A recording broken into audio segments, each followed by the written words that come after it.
My name is Maisie Steffan. I'm 35 years old. For 10 years, I thought my own family had simply forgotten about me. I thought the silence, the missed calls, the birthday cards that stopped coming, were just what happens when you move 8 time zones away and build a life someone else doesn't understand.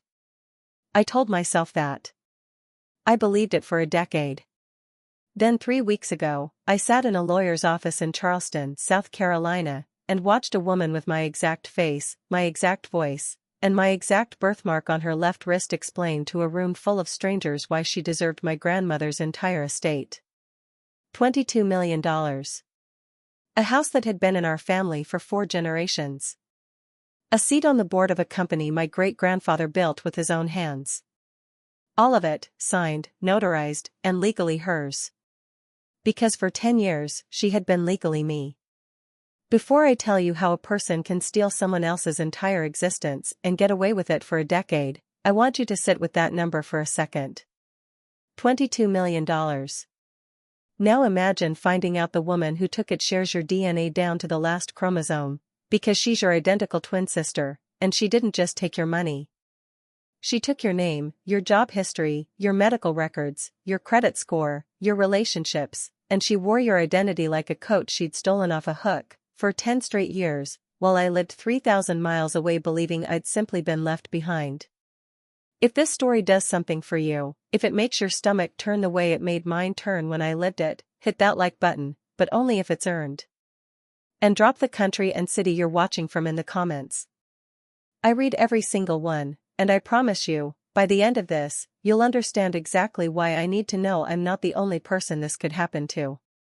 Let me take you back to the beginning, because you can't understand what Vivian did to me without understanding what we were to each other first. Vivian and I were born 11 minutes apart in a hospital in Savannah, Georgia, on the 9th of April. I came first.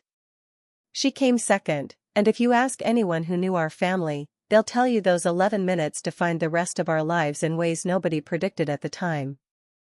We were identical. Not similar, not you could tell us apart if you looked closely. Identical. Same face, same voice, same laugh, same slightly crooked left canine tooth from a fall off a bike when we were 7.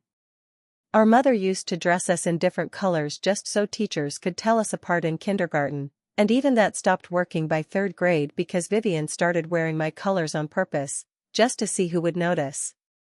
Our grandmother, Eleanor Liam Marsh, was the reason any of this mattered enough to steal.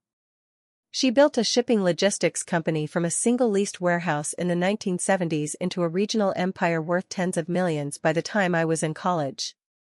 She was sharp, she was private, and she loved exactly 2 people without condition in this world, me and Vivian.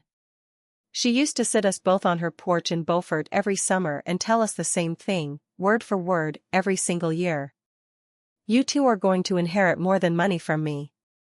You're going to inherit the responsibility of what to do with it. Don't waste it on each other. I didn't understand what she meant until it was far too late. Growing up, Vivian and I were close in the way twins are supposed to be, but there was always something underneath it, a current I couldn't name until I was much older. I got better grades. Not by a landslide, but consistently. I got into the state debate finals 2 years running. Vivian got into trouble twice, once for lifting exam answers off a classmate's desk. Once for lying to a teacher about a missed assignment in a way that was so smooth, so effortless, that our mother actually laughed about it afterward and called her our little actress. Nobody meant anything cruel by comparing us. But comparison has a way of curdling in a person if it happens enough times, at the right age, in the wrong house. I noticed it most around our grandmother. Eleanor would ask me about my classes, my plans, whether I'd decided on a major yet. She'd ask Vivian if she was staying out of trouble. It wasn't said with malice, it was said the way you'd check in on 2 very different children, but Vivian heard something else in it every single time. I know because she told me once, at 16, lying on my bedroom floor staring at the ceiling. "Grandma loves you more," she said, flat, no anger in her voice, just a statement of fact she'd already decided was true. I told her that wasn't true. I believed it wasn't true. I still believe, to this day, it wasn't true. But belief doesn't undo 10 years of quiet resentment building in someone who looks exactly like you and has spent her entire life being told, in 1,000 small ways, that she is the lesser version of a person who happens to share her face. We went to different colleges. I went to Northwestern for computer science, because I wanted distance and I wanted to build something that was entirely mine, something Vivian couldn't reach into and reshape.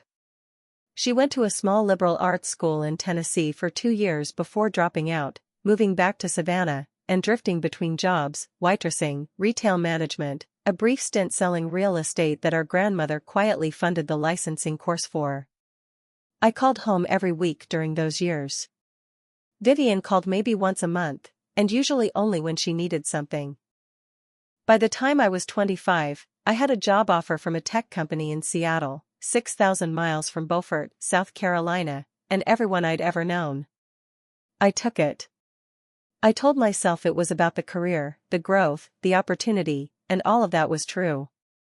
But if I'm honest with myself now, sitting here telling you this story, some part of me also wanted distance from a house where I could feel my sister's eyes on me every time our grandmother's attention landed on my side of the room instead of hers. I didn't know yet that distance was exactly what she needed to become me. That's where this story really begins.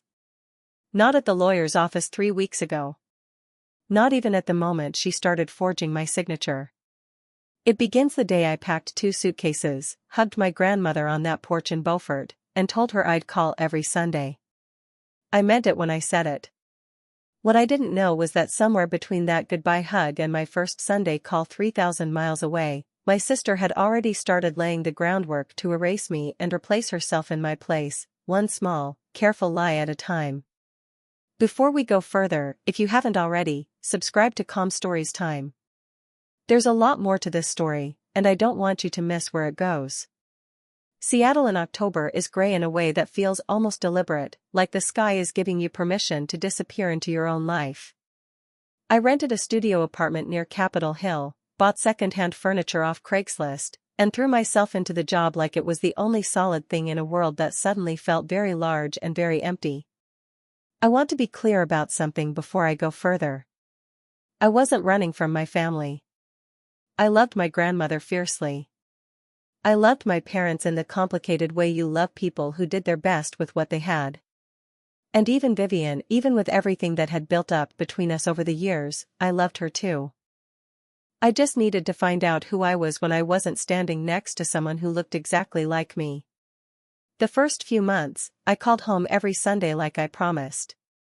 My mother would put the phone on speaker in the kitchen, and I'd hear the familiar clatter of pots, my father's voice in the background asking who it was, the dog barking at nothing. Vivian was rarely there for those calls. She'd moved out of our parents' house by then, into a small rental closer to downtown Savannah, and when my mother would mention her, it was always something vague. She's doing well. She's got a new job. She's busy. I didn't think much of it. Vivian had always kept her own schedule, her own orbit.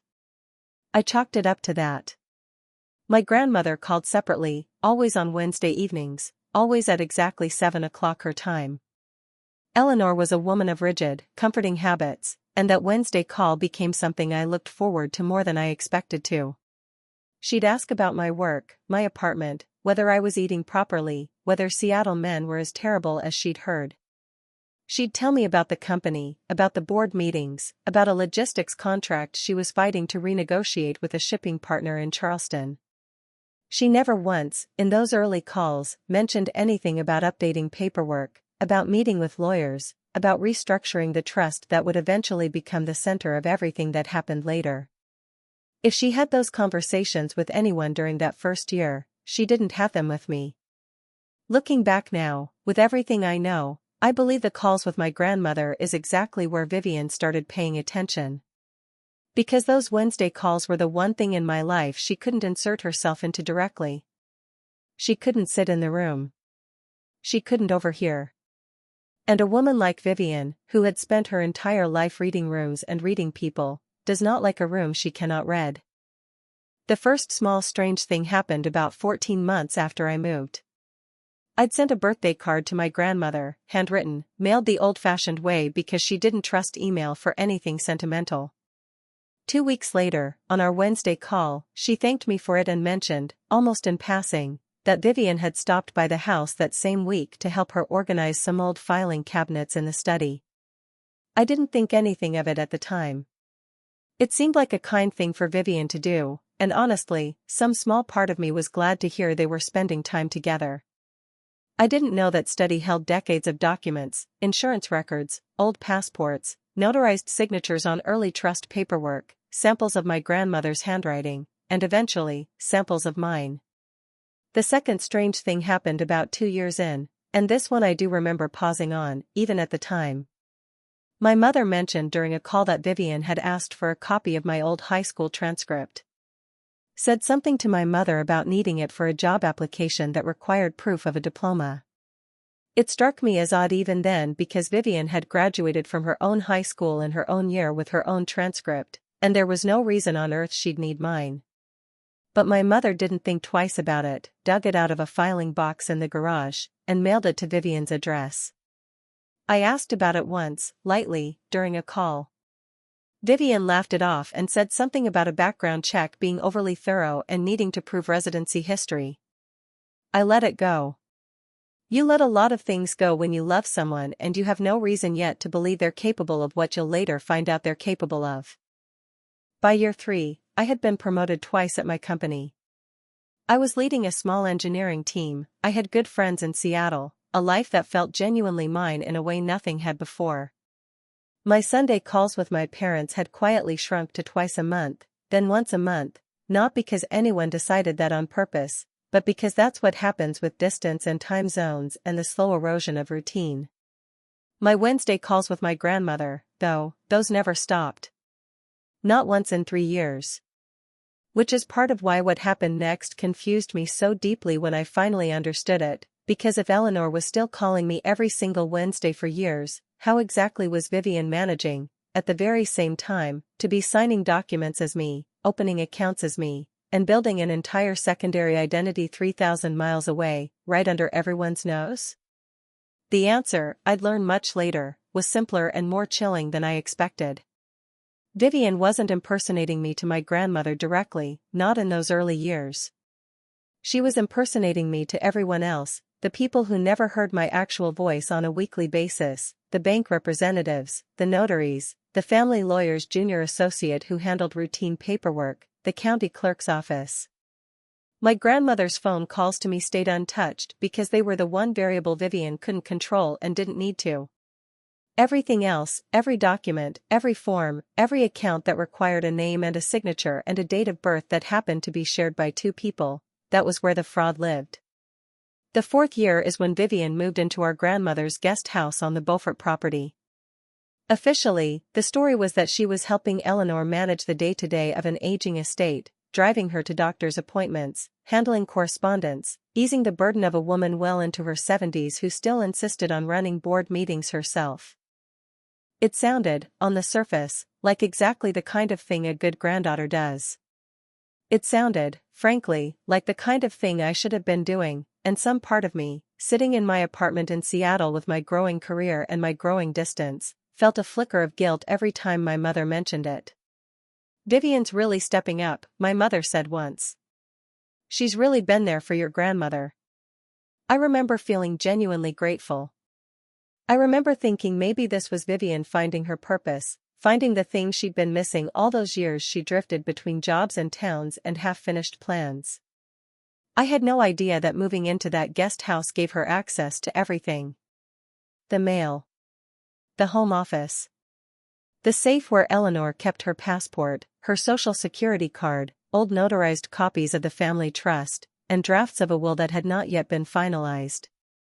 I had no idea that somewhere in year 4 or 5, a woman who had spent her entire life being told she was the lesser twin decided that if she couldn't be loved as much as me, she would simply become me, on paper, in every system that mattered, everywhere except in the one place she couldn't reach, those Wednesday phone calls where an old woman still heard her real granddaughter's actual voice, still had no earthly reason to suspect that the granddaughter living in her guest house, driving her to appointments, and slowly gaining power of attorney over her affairs, was quietly building the legal skeleton of a decade-long theft.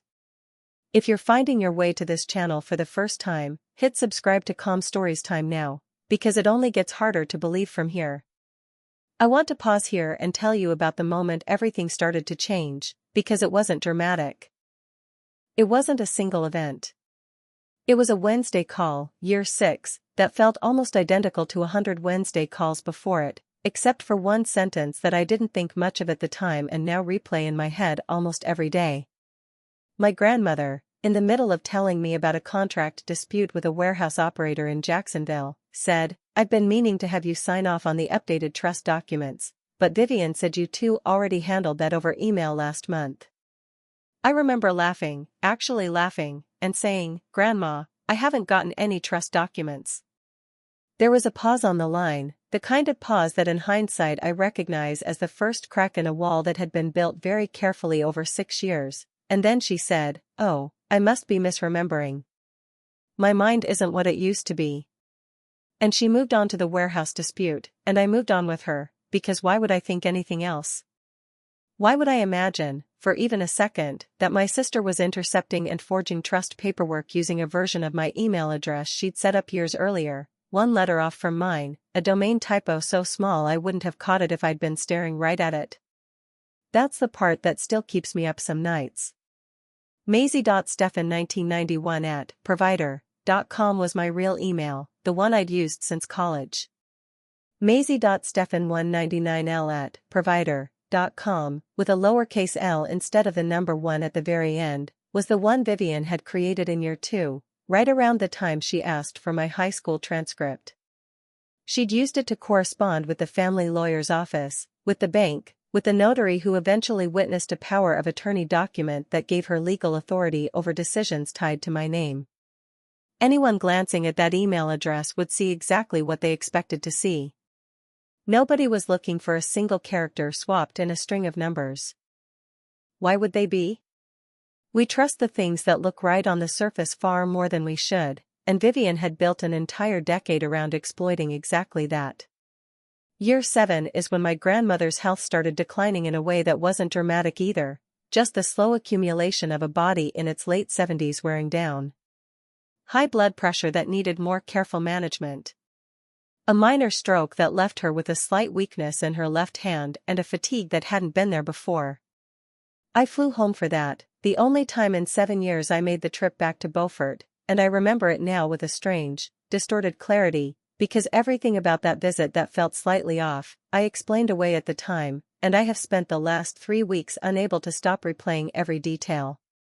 Vivian picked me up from the airport in Charleston. She looked good, healthy, confident in a way I hadn't seen in her since we were teenagers. She'd cut her hair shorter than mine, which I remember being grateful for in a strange, petty way, some old instinct from childhood that made me relieved we still looked slightly different. She talked the entire drive to Beaufort about how much she'd taken on, managing Grandma's schedule, handling her correspondence, sitting in on board calls with the company's remaining executives because Eleanor's stamina for long meetings wasn't what it used to be. I remember feeling that same flicker of guilt again, sharper this time, because I was hearing, in real time, all the ways my sister had stepped into a role I should have shared with her and hadn't, because I was 3,000 miles away building a life that had nothing to do with any of this. At the house, my grandmother hugged me for a long time on that same porch where she used to tell us not to waste her legacy on each other. She felt smaller than I remembered. Her left hand trembled slightly when she poured the tea. She called me by my name, clearly, warmly, with no confusion at all, and I want to be honest with you, that detail matters a great deal to me now, because it means that whatever was happening with the paperwork, whatever Vivian was building in the background, my grandmother's love for me, her recognition of me, her actual relationship with me, was never in question. That's a small mercy I've had to hold on to very tightly these last 3 weeks. But there were things I noticed and didn't name at the time. A locked filing cabinet in the study that used to sit open. A comment from the housekeeper, a woman named Odessa who'd worked for my grandmother for over 15 years, who said to me quietly in the kitchen, almost like she wanted someone to hear it, "It's good to see you back, Miss Maisie." Been a long time since you visited yourself instead of just calling. I asked her what she meant by that, and she got a strange look on her face, like she'd said more than she meant to, and changed the subject to whether I wanted more sweet tea. I let it go. I was there for 4 days. I flew back to Seattle. I told myself I'd come back again soon, more often, that I'd let too much time slip by. I didn't come back again for 3 more years. Year 8 is when the guardianship conversation started, though I wouldn't learn about any of this until much later. My grandmother's stroke had left the family lawyer, a man named Walter Higgs who had handled the Marsh family's affairs for over 20 years, recommending that some form of durable power of attorney be established, someone to step in for medical and financial decisions if Eleanor's health continued to decline. This is, on paper, a completely normal and responsible thing for a family to do. The problem was who ended up holding that power, and the paper trail of how she got it. Vivian, using documents that included forged authorizations bearing what looked like my signature, notarized by a notary public who either didn't look closely enough or, as I'd later come to suspect, had been paid not to, established herself not merely as her own power of attorney holder, but as mine as well, under a secondary designation that allowed her to act on behalf of either granddaughter in the event of incapacity or unavailability. Unavailability. That word did an enormous amount of work in that document. Living 3,000 miles away, working long hours, and not physically present for routine family and legal matters was interpreted, on paper, as a form of unavailability that authorized my twin sister to make decisions, sign documents, and eventually access financial accounts using a legal identity that blurred, deliberately and with tremendous care, the line between her and me. I didn't know any of this was happening. I was in Seattle, getting promoted again, meeting the man I'd eventually date for 3 years before we amicably parted ways, building a 401k, adopting a rescue dog named Baxter, living an entire full human life while, 3,000 miles away, my sister was constructing a legal architecture that would eventually let her walk into a lawyer's office and claim, with a straight face and a stack of notarized paperwork, that she and I had jointly managed our grandmother's affairs for the better part of a decade, and that the estate, upon Eleanor's passing, should be distributed according to an updated trust that reflected that joint management. A trust that gave Vivian, under a legal name change she'd quietly filed in year 9, sole and complete control. Quick reminder, subscribe to Calm Stories Time if you haven't yet, because what happens next is the part that changed everything. I need to explain the legal name change, because this is the piece of the puzzle that took me the longest to understand, even after everything else had already come crashing down around me. In year 9, Vivian filed a petition in a South Carolina family court to legally change her name.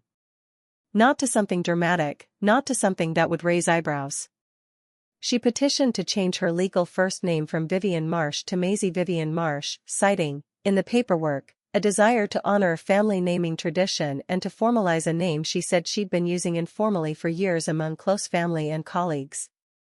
The petition was uncontested because nobody contested it.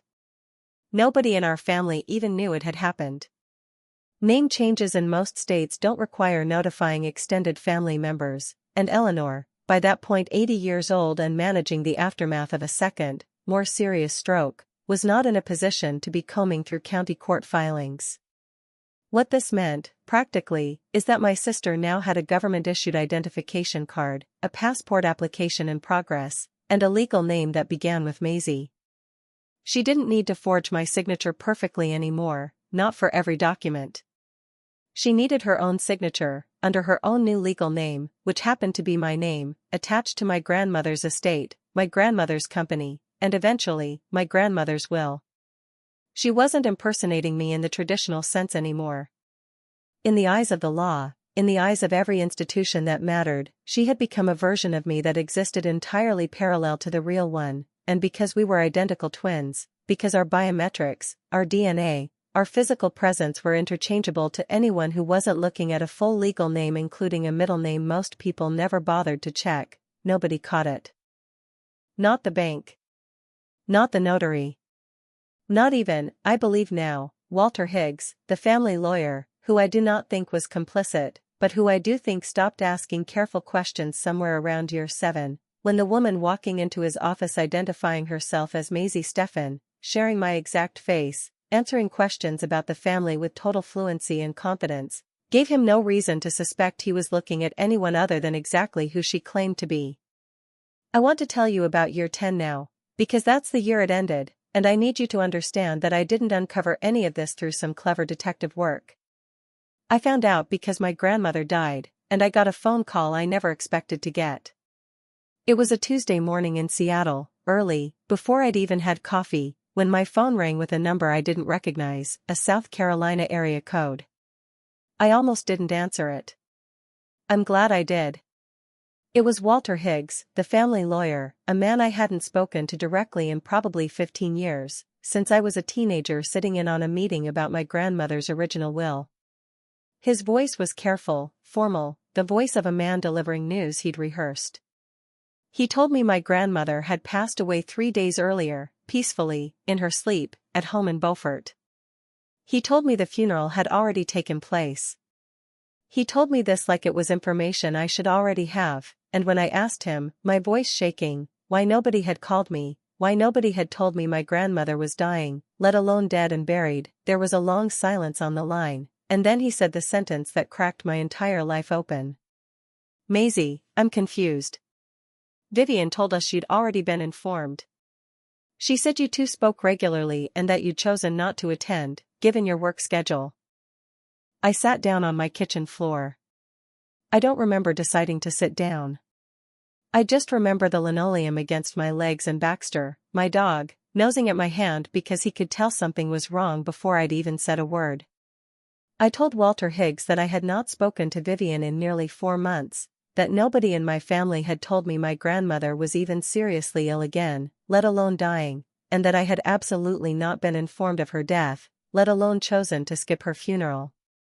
There was another long silence, and then Walter Higgs said something I will never forget as long as I live. He said, "That's not possible. You were here. You sat in this office 2 weeks ago and signed the updated distribution schedule." I want you to imagine, for a moment, hearing those words.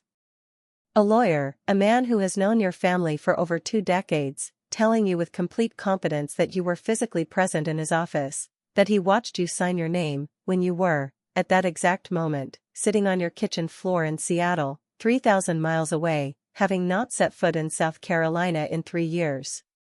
I didn't scream. I didn't cry, not yet. I asked him, very quietly, very carefully, to describe the woman who had come into his office. And as he described her, the shorter haircut, a small scar near her left eyebrow from a childhood bike accident that I knew, because I had the same scar, mirrored, on my right eyebrow, the exact inverse of hers because we were mirror twins in nearly every physical way, I understood, with a kind of clarity that felt like falling through ice into freezing water, that my sister had not simply skipped telling me about our grandmother's death. She had, for reasons I still didn't fully understand yet, been showing up to legal appointments, signing documents, and managing our grandmother's affairs under my name. In front of a lawyer who had known our family for 20 years and never once questioned it, because why would he? Because we looked exactly the same, and because nobody in the world expects their own twin sister to erase them this completely, this deliberately, for this long. I told Walter Higgs I would be on the next flight out. He asked me, very gently, if I wanted him to hold off on finalizing anything related to the estate until I arrived. I said yes. He told me the reading of the will and the final distribution meeting had been scheduled for the following week, that Vivian had already been present for preliminary sessions establishing the framework of the estate's distribution, and that under the terms of an updated trust filed 18 months earlier, the majority of the estate, the house, the company shares, and a liquid asset portfolio worth just over $22 million, had been structured to pass to Maisie Steffan, sole surviving granddaughter and named trustee, upon Eleanor Liam Marsh's death. I hung up the phone and sat on that kitchen floor for a long time. Baxter eventually climbed into my lap, which he never does. He's a 60-pound dog and entirely too big to think of himself as a lap dog, but he did it anyway, and I sat there holding him and staring at my own hands, thinking about 11 minutes. 11 minutes had separated my sister and me at birth. 10 years had separated us since I moved to Seattle. And somewhere in those 10 years, while I built a career and a life and told myself the silence from home was just distance doing what distance does, my sister had built an entire second version of me, and used it to become the sole heir to everything our grandmother had spent 50 years building. I booked a flight for that same afternoon. I didn't sleep on the plane. I spent 6 hours somewhere over the middle of the country trying to remember every strange detail from the last 10 years, the transcript request, the missed trust paperwork, the housekeeper's odd comment on the porch, and realizing, one by one, that every single thing I'd explained away as coincidence or distance or family being family had actually been a brick in a wall my sister had been building around my own identity for a decade, and I had never once seen the wall going up, because I trusted the one person on earth who looked exactly like me. If this is pulling you in, subscribe to Calm Stories time before the next part, because it only gets more unbelievable from here. I landed in Charleston a little after 11 at night. I hadn't called Vivian. I hadn't called my parents either, not yet, because I genuinely didn't know what I would say, and some instinct I didn't fully understand told me to gather facts before I gathered feelings. I rented a car and drove straight to Walter Higgs's office, even though I knew it would be closed, just to sit in the parking lot for a while and try to steady myself before I had to see anyone who knew my sister's version of events. I ended up checking into a hotel in downtown Charleston instead, one Vivian had no reason to know about, and I lay in the dark for hours, staring at the ceiling, running through a decade of phone calls and half-explained absences, trying to figure out where the truth had quietly slipped out of my life and been replaced with something that only looked like it. The next morning, I called Walter Higgs's office directly and asked for an appointment before any scheduled meetings with Vivian. He agreed to see me at 8, before his other staff arrived. When I walked into that office, I watched his face change in real time. He'd known me since I was a teenager. He'd sat across a conference table from me at 16 years old while my grandmother explained the basics of a trust to two girls who didn't understand what any of it meant yet. And I watched, in the space of about 4 seconds, this man's entire understanding of the last several years rearrange itself behind his eyes. "You're not." He started, and then stopped himself, because of course I was. I was exactly who I said I was. He was the one who'd had it wrong. We spent almost 3 hours in his office that morning. He pulled files. He pulled correspondence. He pulled the power of attorney documents, the name change petition, records of meetings, emails sent from an address that was one character removed from my real one. I sat there with my hands folded in my lap, watching a decade of my own erased existence get laid out on a conference table in manila folders, and I want to tell you honestly, I didn't feel rage in that room. Not yet. What I felt was something closer to vertigo, the sensation of realizing that an entire structure you'd been standing on, a structure called my family knows who I am, had been hollow for years, and I simply hadn't noticed because nobody had ever needed to test its weight. Walter Higgs was, to his credit, horrified. He is a careful man, and careful men do not enjoy discovering they've been party to a fraud, however unwittingly. He told me, and I believed him, that nothing about Vivian's behavior over the years had raised red flags because she had never once, in his presence, behaved like someone hiding something. She answered questions about family history fluently. She knew details about our childhood, our grandmother's preferences, old family stories, because of course she did, she'd lived every one of those stories alongside me. The forgery wasn't in her performance. The forgery was in the paperwork, buried in notary stamps and filing dates and a middle name most people never bother to double-check. He told me something else that morning that I've turned over in my mind every day since. He said that around year 7, right after my grandmother's first stroke, he had, in fact, tried to call me directly, using a phone number on file, to confirm some routine paperwork. He said a woman answered, identified herself as me, apologized for a bad connection, and confirmed everything he needed confirmed. I asked him what number he'd called. He pulled the file. It was not my number. It was a number that had been updated in my grandmother's records 18 months earlier, submitted, according to the file, by me, during a phone call I have absolutely no memory of ever making, because I never made it. That's when the shape of the whole thing finally became clear to me, sitting in that office. Vivian hadn't just forged documents. She had systematically rerouted the small, boring, bureaucratic touchpoints of my actual identity, phone numbers on file, email addresses, mailing preferences, so that any time anyone in the periphery of our family's legal and financial life needed to reach out and confirm something with Maisie Steffan, they were, without knowing it, reaching my sister instead. My real phone number, my real email, they still worked. People could still call me. I still talked to my grandmother every single Wednesday for years.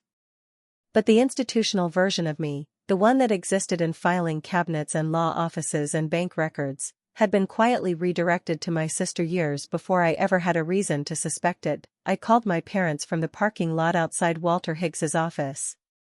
I want to be honest about how that call went, because it wasn't what I expected. I expected shock. I expected outrage on my behalf. What I got instead was a strange, halting defensiveness that took me several minutes to even understand. My mother's first response, after a long silence, was not "that's horrifying" or "we need to call the police." Her first response was, "Maisie, please, don't do anything rash. Your sister has been under a lot of stress managing everything with your grandmother." I sat in that rental car and felt something inside me go very quiet and very cold. Because in that moment, I understood something I hadn't let myself fully understand in 10 years of long-distance phone calls and half-explained silences. My parents had known. Not the full scope of it, not the $22 million or the legal name change or the forged power of attorney. I don't believe they knew the mechanics of the fraud. But they had known, on some level, that Vivian was positioning herself as the daughter who stayed, the daughter who showed up, the daughter who mattered in the day-to-day of our grandmother's life, and they had let that story stand, year after year, without ever once picking up the phone to check whether the version of events they were being told matched the version of events I was actually living. My own mother, hearing that her daughter's identity had been stolen and used to steal an inheritance worth more money than either of us would earn in several lifetimes, asked me not to be rash. I didn't yell at her. I want you to know that. I've had a lot of anger in the 3 weeks since that phone call, but in that specific moment, sitting in a parking lot in Charleston, I felt something closer to grief than rage. I said, very quietly, "Mom, she's been legally pretending to be me for a decade. She has my name on a driver's license. She was in this office 2 weeks ago signing documents as me while I was 3,000 miles away not knowing my own grandmother had died." My mother didn't have a response to that. She just said she needed to sit down, and the call ended shortly after, unresolved, the way so many of our calls over the years had been. I called a lawyer of my own that same afternoon, someone entirely separate from Walter Higgs and from anyone connected to my family, a fraud attorney named Priya Anand whose office was recommended to me by a friend from my Seattle office who'd dealt with something similarly ugly in her own family years earlier. Priya listened to the entire story without interrupting me once, took notes in a small leather notebook, and when I finished, she looked up at me and said something I've held on to tightly ever since. "This isn't a family disagreement, Maisie. This is identity theft and estate fraud, and the fact that the person who did it shares your face doesn't change what it is under the law." I hadn't realized, until she said it out loud, how badly I needed someone to say it plainly, without the softening my own family kept trying to wrap around it. That evening, for the first time in 3 years, I drove to my grandmother's house in Beaufort. I didn't call ahead. I wanted to see, with my own eyes, what 10 years had built. The house looked exactly the same from the outside. White clapboard, wraparound porch, the same oak tree in the front yard that Vivian and I used to climb as kids until our mother threatened to cut off both our television privileges for a month. I sat in the rental car in the driveway for almost 10 minutes before I could make myself get out. Through the front window, I could see a light on in the study, the same study where, I now knew, Vivian had spent years quietly assembling the pieces of a stolen identity out of old filing cabinets and a locked safe. She opened the door before I even knocked. I think she'd heard the car. And I want to describe this moment carefully, because it's the one I've replayed more than any other in the 3 weeks since. My sister stood in the doorway of our dead grandmother's house, wearing my face, and for just a fraction of a second, before anything else happened, before either of us said a word, I watched something flicker across her expression that looked almost like relief. Like some part of her had been waiting 10 years for someone to finally catch her. Then it was gone, replaced by something colder, more practiced.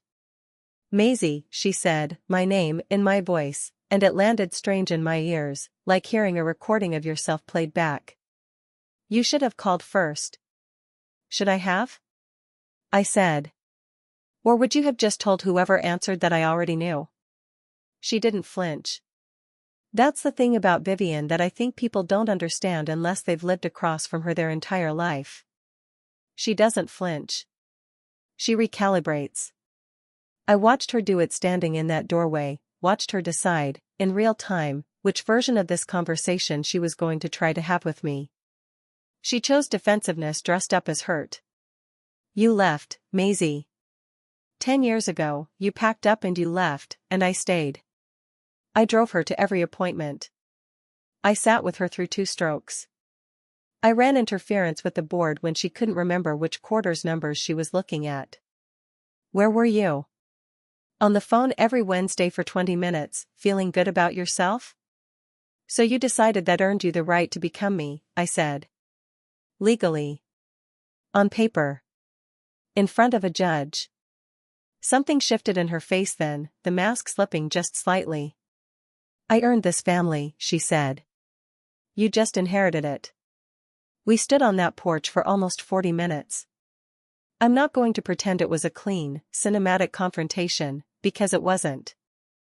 There was a lot of talking past each other, a lot of old wounds getting dragged back into the light, things about our childhood, about our parents, about the specific weight of growing up as the twin who was always described as the sensible one while your sister stood next to you being described, gently but unmistakably, as the other one. I won't pretend I came away from that conversation with a full, clean understanding of exactly what broken Vivian long before any of this legal machinery started turning. I think that's something she and a therapist will have to work through for the rest of her life, if she ever chooses to. What I do know is that somewhere along the way, she stopped seeing what she'd built as fraud and started seeing it as justice, a correction to a lifetime of feeling like the lesser half of a matched set. That doesn't excuse what she did. It just explains it, and those are 2 very different things. She did not confess to everything on that porch. She minimized. She told me the trust changes were practical, that Grandma had wanted things structured that way, that the power of attorney was necessary given how far away I was, that the name change was just formalizing something she'd always felt was true anyway. When I told her I'd already spoken to Walter Higgs, already seen the files, already spoken to a lawyer of my own, her composure cracked for the first time, just slightly, just enough for me to see something underneath it that looked almost like fear. I left that night without resolving anything, because there was nothing to resolve on a porch between 2 people. What needed to happen next needed to happen in a courtroom, and it did. I'm not going to walk you through every procedural detail of the 18 months that followed, because frankly, most of it was slow and grinding and involved far more paperwork than drama. The reality of untangling a decade of fraud is mostly forensic accountants and deposition transcripts, not confrontations on porches. But I'll tell you the outcome, because I think you've earned it after sitting with me through all of this. Priya Anand built a case around 3 pillars: the fraudulent power of attorney, obtained using a forged signature, and a notary who, it turned out, had in fact been compensated for looking the other way and later lost his commission entirely, the identity-adjacent name change, which a judge ultimately ruled had been filed with clear intent to deceive financial and legal institutions, not to honor any family tradition, and the pattern of intercepted communications, the rerouted phone number, the near-identical email address, which painted a picture no jury needed much help interpreting.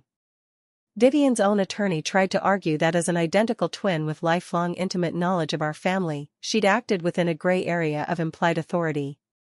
No judge in South Carolina was inclined to agree that impersonating your sister for 10 years to redirect a $22 million estate constitutes a gray area. The final judgment restored my legal standing as sole heir under our grandmother's original, unaltered intentions, which, based on earlier estate documents that predated Vivian's interference, had always structured the estate to be split between the two of us, 60% to me, 40% to Vivian, with the house designated to pass to whichever of us wanted to keep it in the family. Eleanor never wanted this to end in a courtroom. I believe that completely. I think she wanted her granddaughters to inherit her legacy together, imperfectly, the way real families do. Vivian took that possibility and burned it down, trying to have all of it instead of most of it. Vivian was charged criminally as well as civilly. Identity fraud, forgery, and financial exploitation of a vulnerable adult, given our grandmother's cognitive state in her final 2 years. She pled to a reduced set of charges rather than go to trial, and is currently serving a sentence that involves both prison time and an enormous restitution order she will likely spend the rest of her working life paying off, on top of losing any claim to the estate beyond what the court ultimately allowed her to retain, a fraction of what she once controlled entirely. I kept the house. I go back more than I used to, though not as much as I probably should. Odessa, the housekeeper who tried to tell me something on that porch years ago and got shut down by my own disbelief, still works there part-time, and we've become close in a way I never expected. She told me once, sitting at the same kitchen table where my grandmother used to pour tea, that she'd tried twice over the years to say something more directly to my mother, and both times had been gently told it wasn't her place. I think about that a lot. How many people saw pieces of this and said nothing, because saying something felt like overstepping, and how much damage lives in that particular kind of silence. My relationship with my parents is still healing, slowly, carefully. I don't think they'll ever fully reckon with the role their own comfortable blindness played in letting this go on for 10 years, but my father, in a rare moment of honesty, told me once that he thinks some part of him always knew something was wrong and chose not to look at it too closely because looking at it too closely would have meant admitting he'd failed one daughter by overtrusting the other. I don't know what to do with that yet. I'm working on it, the same way I'm working on everything else. I don't hate my sister. I've said that about people in my life before and meant it in a soft, easy way, but this time it's harder one. I don't hate her, but I don't trust her, and I don't know if I ever will again, and I've made peace with the fact that those two things can coexist. She is still, biologically, undeniably, the person who shared a womb with me, who shared my face, my laugh, that same crooked left canine tooth. She is also the person who let me grieve alone for a grandmother she didn't even tell me had died, because telling me would have meant admitting the version of me she'd built no longer had a use for the real one. I think about those 11 minutes a lot.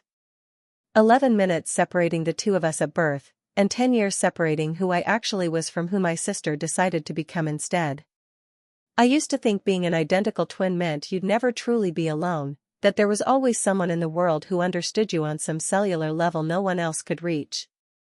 I've had to learn a harder truth this year, that sharing a face with someone guarantees nothing about whether they'll ever truly see you, and that the person closest to you in blood can sometimes become the person furthest from you in trust, if you let enough silence build in the space between you.